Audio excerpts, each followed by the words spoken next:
Salut à toutes et à tous, ravi de vous retrouver pour un nouveau numéro de votre magazine Afrique Mag.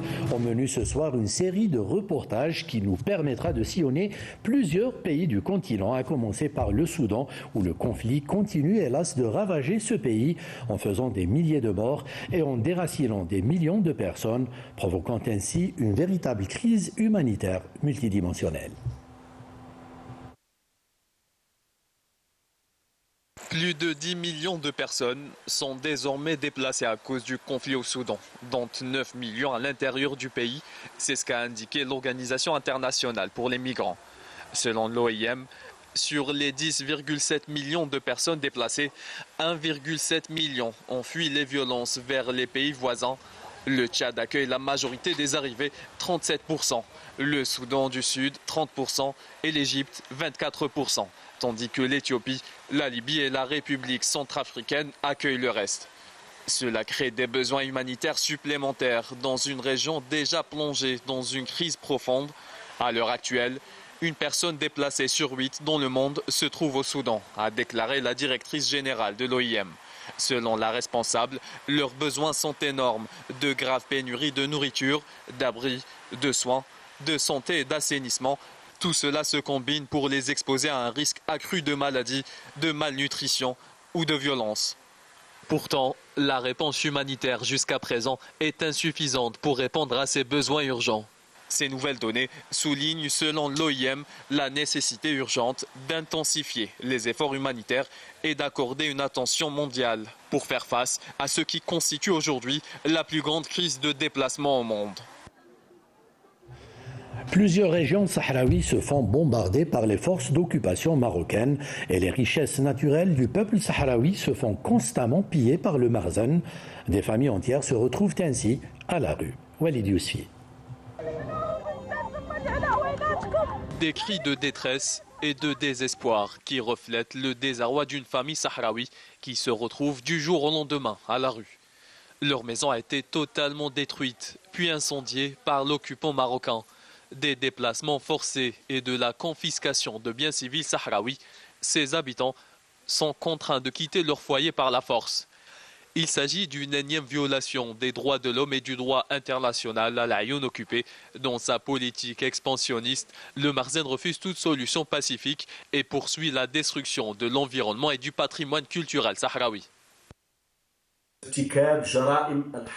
Les forces d'occupation marocaines continuent de cibler les civils sahraouis et de bombarder les régions de Hamoutariq, de Tfarit et El Mahbes, tout en interdisant les rassemblements des civils sahraouis. Le camp de Gdei-Mezik a été l'objet d'attaques militaires du Marzen. Plusieurs maisons ont été détruites, d'autres saisies. Le droit humain a été bafoué. C'est inadmissible.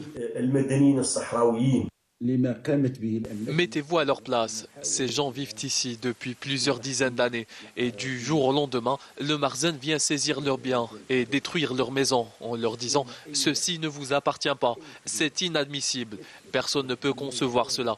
De quel droit ils font cela ?» J'ai vu des camps incendiés, des familles qui crient à l'aide et qui voient leurs maisons partir en cendres. C'est triste et inhumain. La quête du peuple sahraoui pour son indépendance se poursuit. Un appel à la justice internationale a été lancé, dénonçant par la même occasion les crimes odieux commis par les forces d'occupation, une situation qui perdure dans l'indifférence de la communauté internationale.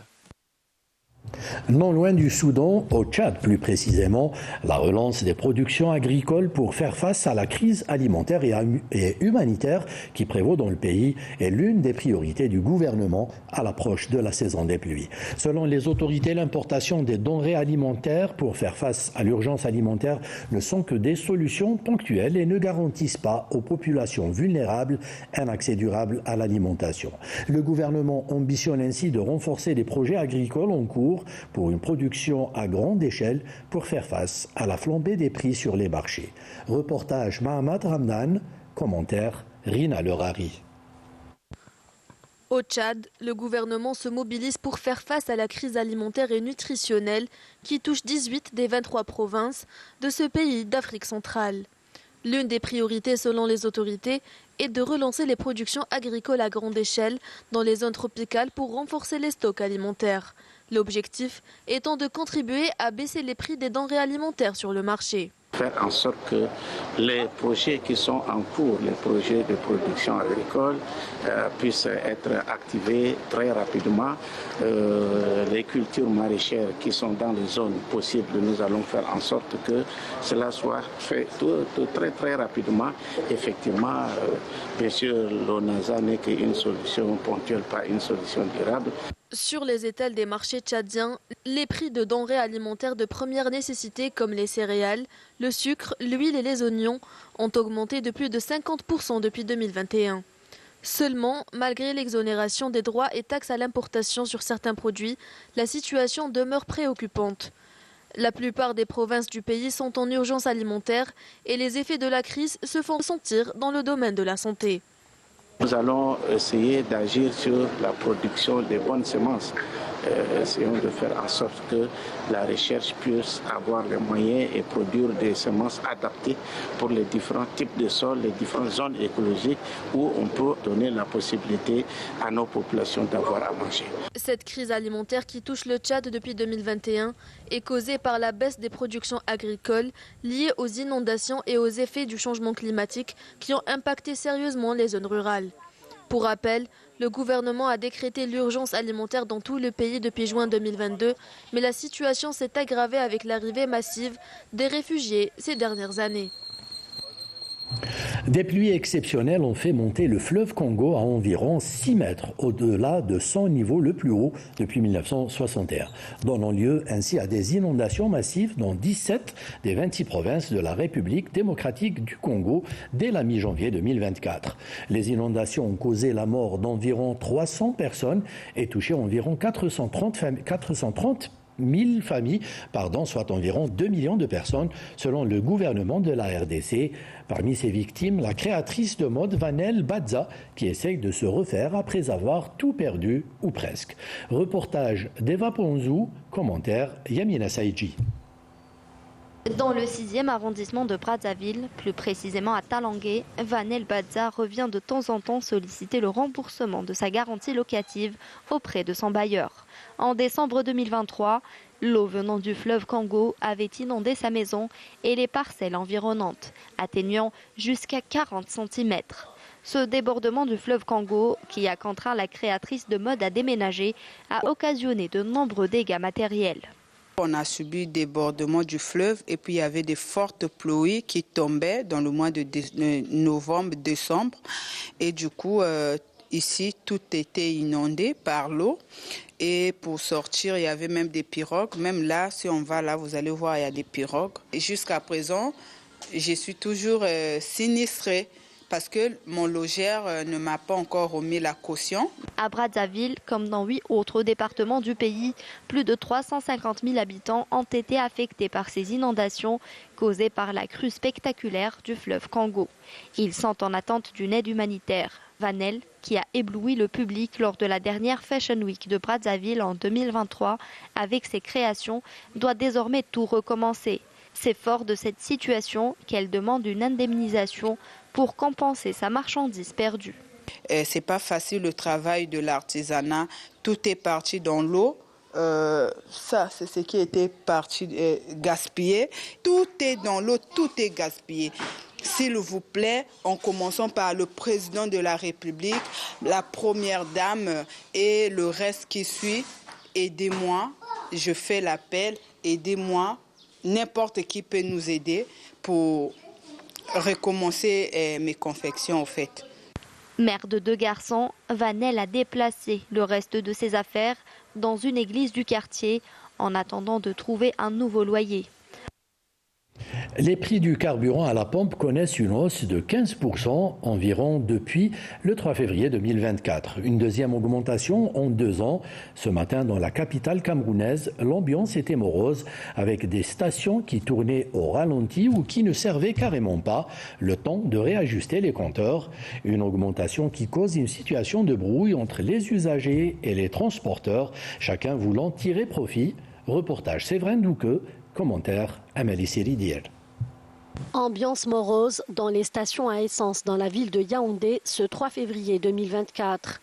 Plusieurs d'entre elles sont à l'arrêt, comme dans cette station où un cordon de sécurité renseigne que le service est inactif. Une situation qui fait suite à l'augmentation des prix du carburant à la pompe. Selon un communiqué du gouvernement rendu public le 2 février 2024, le super passe de 730 francs CFA à 840 francs CFA, soit une hausse de 110 francs CFA. Et le gasoil, lui, coûtera 828 francs CFA contre 720 francs CFA par le passé, soit une augmentation de 108 francs CFA.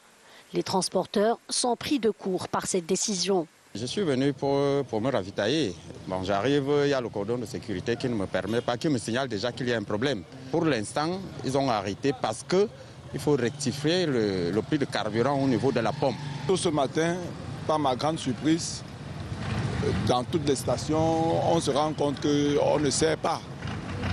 Pour moi, l'information n'a pas été vraiment... Au fait, on n'a pas tenu compte du citoyen, en fait. Mais le désagrément, c'est surtout les usagers et autres consommateurs de carburant qui le subissent. Ce matin, on a eu de la peine à se rendre au travail ou à d'autres rendez-vous. Si, ça nous gêne. Ça nous gêne puisque là, on consomme énormément, mais le taxi, les clients ne savent pas qu'on doit aussi augmenter le tarif. Là, nous sommes obligés de jouer maintenant avec les tarifs. Ceux qui partent au-delà, ce sont eux qu'on porte. Et là, le travail devient de plus en plus compliqué. Je propose la destination qu'on paye souvent 300. Maintenant, les tassements disent que c'est 400. On ne sait pas où on part. Maintenant, c'est 400. Pour aller à Mokolo, on paye habituellement 300. Partant de la mobile sauce pour Niki Mokolo. Aujourd'hui, là, c'est 400 francs, 500. Je ne sais pas pourquoi c'est comme ça. Pour cet autre taximène, c'est un autre casse-tête qu'il faudra résoudre à l'heure de réserver la recette attendue au terme de la journée de travail. C'est quelque chose que je dois discuter avec mon gérant. Vous n'avez pas encore discuté? Non, on n'a pas encore discuté. Et lui-même, il n'est pas peut-être au courant qu'il y a flambé des prix. Il s'agit de la deuxième augmentation des prix à la pompe au Cameroun après celle du 1er février 2023. En mesure compensatoire à cette hausse, dont la résultante est une inflation généralisée, le gouvernement a annoncé une hausse de 4,3% du salaire des agents publics, mais aussi de poursuivre des négociations avec les parties prenantes afin de limiter l'impact de réajustements tarifaires. Restons au Cameroun pour aller cette fois-ci à la rencontre de Marie-Antoinette Ndassi, une athlète de para-taekwondo. Née avec un handicap moteur au bras gauche, Marie-Antoinette a trouvé sa place dans la société à travers le sport. En février 2022 au Niger, lors de sa première compétition, elle devient championne d'Afrique dans la catégorie des moins de 65 kg. Elle est actuellement en lice pour une qualification aux Jeux paralympiques de Paris 2024. Reportage Narcisse Oum, commentaire Merim Damis. Antoinette Marie Ndassi porte son handicap au bras gauche depuis sa naissance. Étudiante en Master 1 à l'université de Densowa, une localité de la ville de Yaoundé, capitale politique du Cameroun. C'est d'abord vers le football qu'elle se dirige, mais après une première expérience sportive peu concluante, faute d'équilibre dans ses déplacements, en 2019, Antoinette se consacre sur les conseils d'amis d'enfance au para-taekwondo. J'ai poussé à faire le taekwondo par rapport à mon handicap et par rapport aussi à mes faiblesses que j'avais par rapport à mon handicap. Parce qu'avec le taekwondo qui est un art martial, ça me permet à être plus physique par rapport à mon handicap et aussi plus mental et aussi plus intellectuel. Dès 2020, l'athlète se distingue grâce au travail. D'abord au championnat national du Cameroun. Dans sa catégorie, elle devient la championne incontestée des moins de 65 kilos. En 2022, c'est la consécration lors du championnat d'Afrique au Niger. Marie-Antoinette Ndassi est médaillée d'or. Et j'ai été aussi meilleure athlète féminine au championnat d'Afrique au Niger. Et également, j'ai obtenu le titre La Pierre de Coubertin en 2022 pour meilleure sportive taekwondo féminine. Avec ses succès, Antoinette Marindassi a rapidement réalisé qu'il était possible de devenir sportif de haut niveau malgré son handicap. Pour les Jeux paralympiques de Paris 2024, la championne d'Afrique 2022 est depuis quelques semaines en stage pour peaufiner sa préparation en vue des épreuves de qualification de la zone Afrique qui auront lieu à Dakar. Son ambition, décrocher sa qualification pour les Jeux et devenir championne olympique. Mes défis est de pouvoir remporter une médaille d'or à Paris 2024 et pour pouvoir être championne meilleure athlète féminine ce jour-là, durant cette compétition. Née le 2 août 1996 à Batié, un village situé dans l'ouest du Cameroun et issue d'une famille de 9 enfants, Marie-Antoinette Ndassi est la 8e de cette fratrie.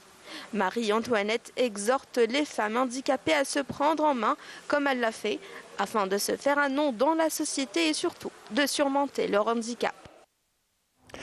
Parlons à présent du métier de cordonnier, un métier qui n'attire plus les jeunes. Pourtant, Alioune Doucouré, lui, voit en la cordonnerie non pas un métier, mais une passion. Il œuvre alors à moderniser ce métier grâce à l'atelier qu'il a ouvert dans la banlieue de Conakry, où il passe le clair de son temps à imaginer et à créer avec le cuir. Reportage Nabilae Kamara, commentaire Majda Jahmoun. La cordonnerie change peu à peu grâce à son élan de modernité. Alioune Doucouré, artiste recycleur, est un jeune Guinéen cordonnier qui modernise le métier. Depuis son enfance, il a épousé le rêve de fonder son atelier et y fabriquer des articles comme des chaussures de toutes sortes, des porte-monnaies, des sacs, des colliers et d'autres accessoires faits à base de cuir. Dans son atelier situé dans un quartier de la banlieue de Conakry, Alioune consacre son temps à sa passion, imaginer et créer avec le cuir.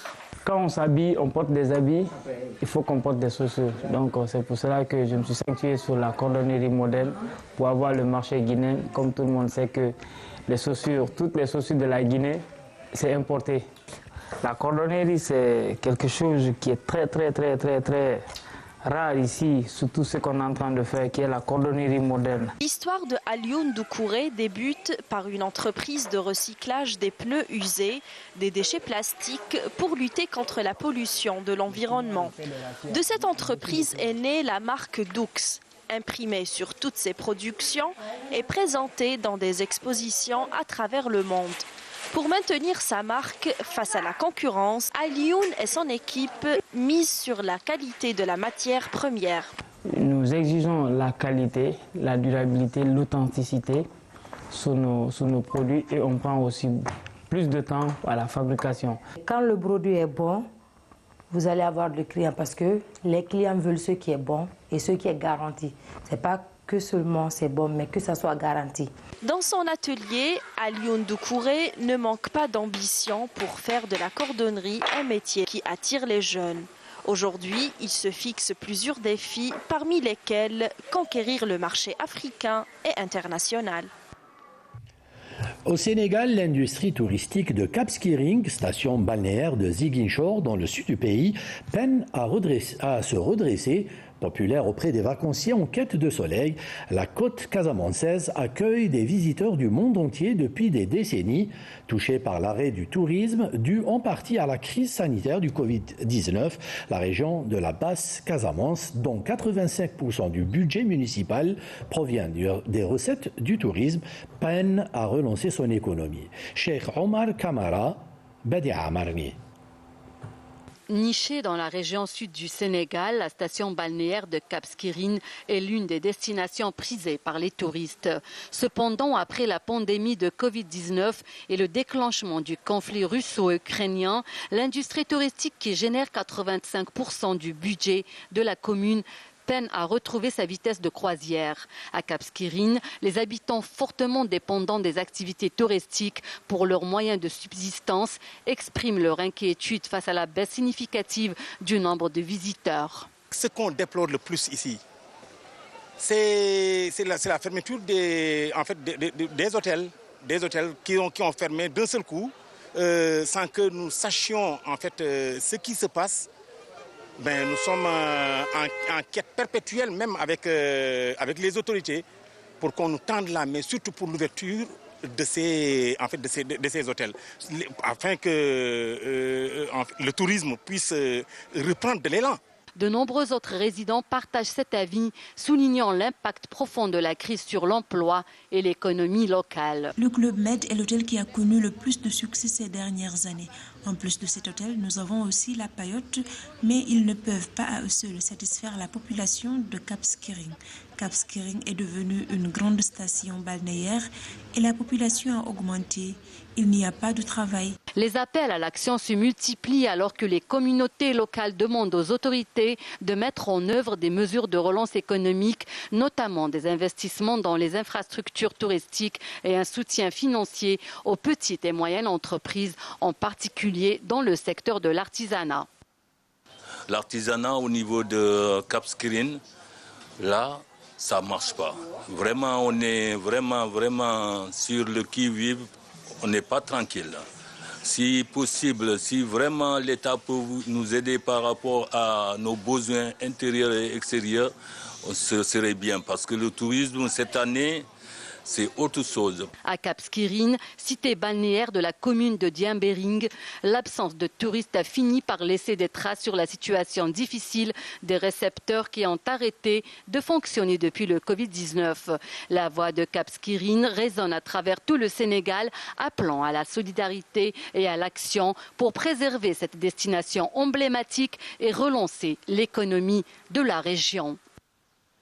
Et pour terminer ce magazine, nous vous proposons cette jolie balade qui nous mènera à la réserve de Wonga-Wongé, un site naturel protégé créé en tant que réserve faunistique et ensuite transformé en parc national.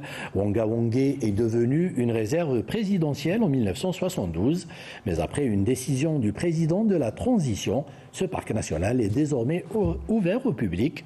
C'est le grand format que nous vous proposons.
braconnier ne peut les attaquer, ils se baladent aisément dans la plaine et en forêt. La sala est l'une des espèces d'éléphants réputées pour son mauvais caractère et sa promptitude à charger. Notre équipe a vécu cette expérience. Avance, lui, il avance. Mais il n'a plus d'endroit en fait. Ils vont nous charger. Ils vont nous charger. Mais il ne doit pas repartir avec les enfants. Elle est un bébé. Normal, nous nous sommes rapprochés un peu trop près de sa zone de confort. L'adrénaline est certes montée, mais c'est cela, la curiosité du touriste. Les buffles et les éléphants de Wanga Wangé cohabitent en toute harmonie.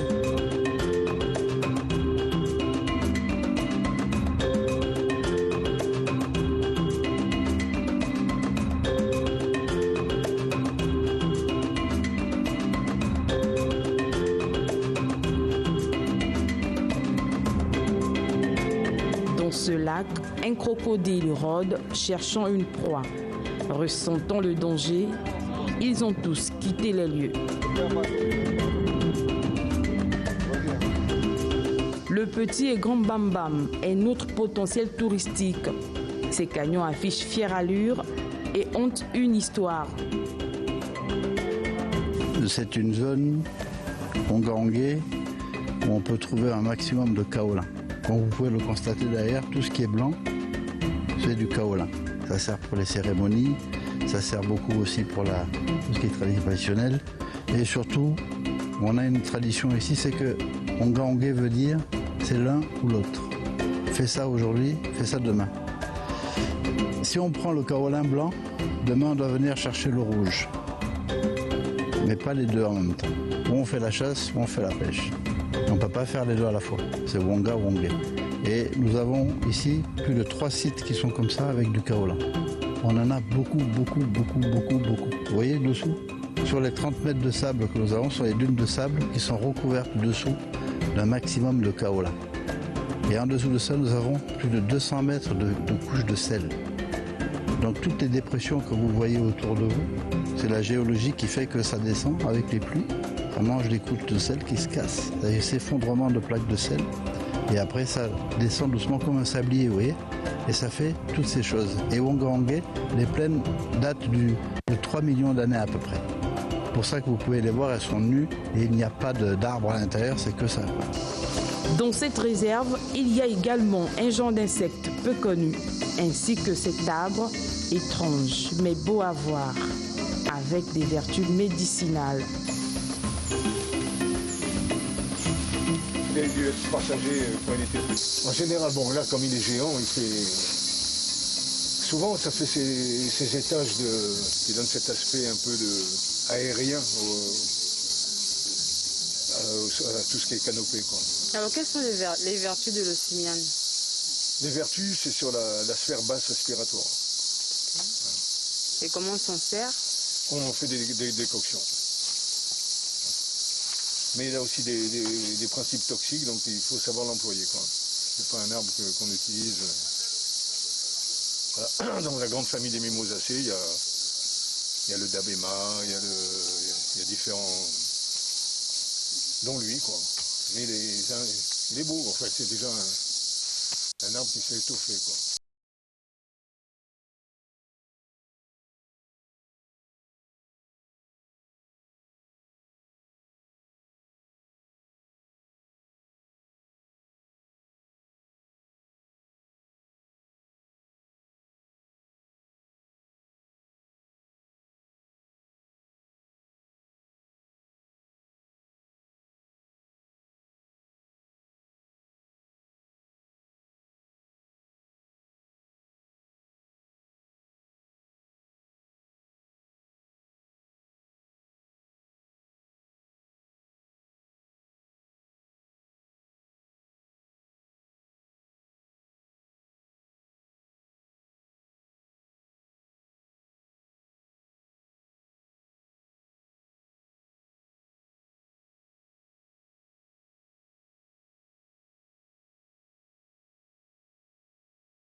C'est pas compris là.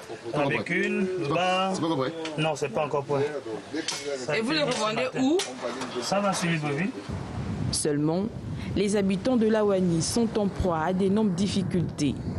Des pêcheurs, des communautés amies ont envahi les côtes du Gabon, même les zones interdites de pêche. Il y a une forte activité de pêche qui ne respecte pas les principes de sécurité non seulement, et des techniques de pêche adaptées à notre zone. Donc, ce qui fait qu'on a une influence totale et nous met en totale insécurité, donc de vol, de filets, de matériel et parfois de risques d'agression, donc d'échanges très virulents avec des ressortissants, peut-être pas tous, pas toute une majorité. La pêche, quand elle est artisanale, elle a un droit et un niveau, une limite en fait. Vous allez avoir une activité parfois de 30 à 40 pêches de pirogues qui envahissent la côte, qui vont vous mettre par pirogue en moyenne un filet de 2 km. Donc si vous mettez 30 fois 2, nous avons 60 km de filets déversés dans nos zones qui ne contribuent pas à la reproduction des espèces aquatiques. Ces poissons pêchés dans les eaux gabonaises sont revendus plus cher dans les marchés. Comment voudriez-vous que le prix du poisson soit revu à la baisse alors que ces mêmes communautés ne revendent leurs poissons qu'entre eux et rehaussent le prix du poisson dans les marchés?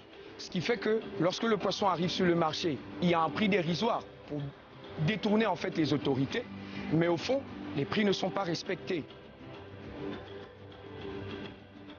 Le ministre du Tourisme en personne s'est fait une partie de pêche dans une zone autorisée.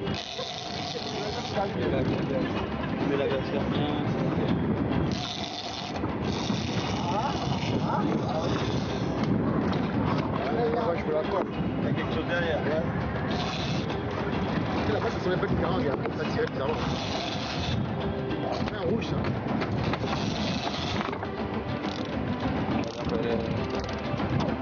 Ou bien elle est mal accrochée. Non, non, elle est bien accrochée, elle est grosse. Elle est très grosse. Ça va, le chien tout bas.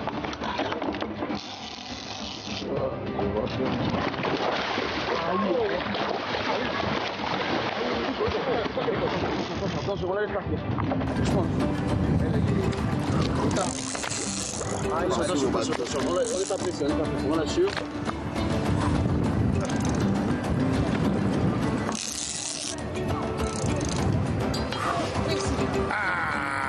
Ça va venir, s'il vous plaît, là. C'est bon? Elle est solide, ça. Je la monte. Cap. Allez. Yes! Ouais, arrête pour moi filmer le... Ouais, la prise, hein. Ouais, ça c'est la prise. Elle m'a fatigué. Celle aussi, elle est fatiguée. Mon pauvre dos. Il faut faire tenir la garde. Voilà. Regarde par la queue, même par la queue. Yes. Là.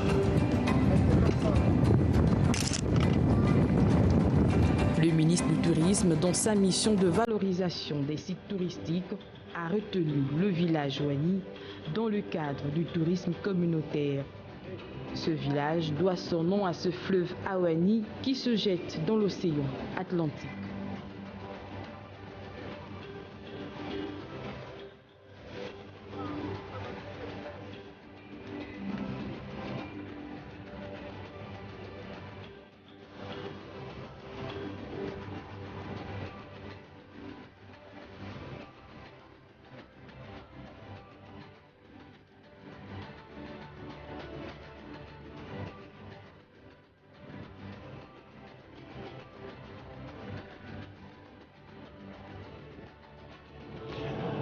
Une véritable invitation au voyage. Voilà, c'est donc avec ce grand format que nous arrivons à la fin de ce magazine. Merci à tous nos amis techniciens du Studio 2.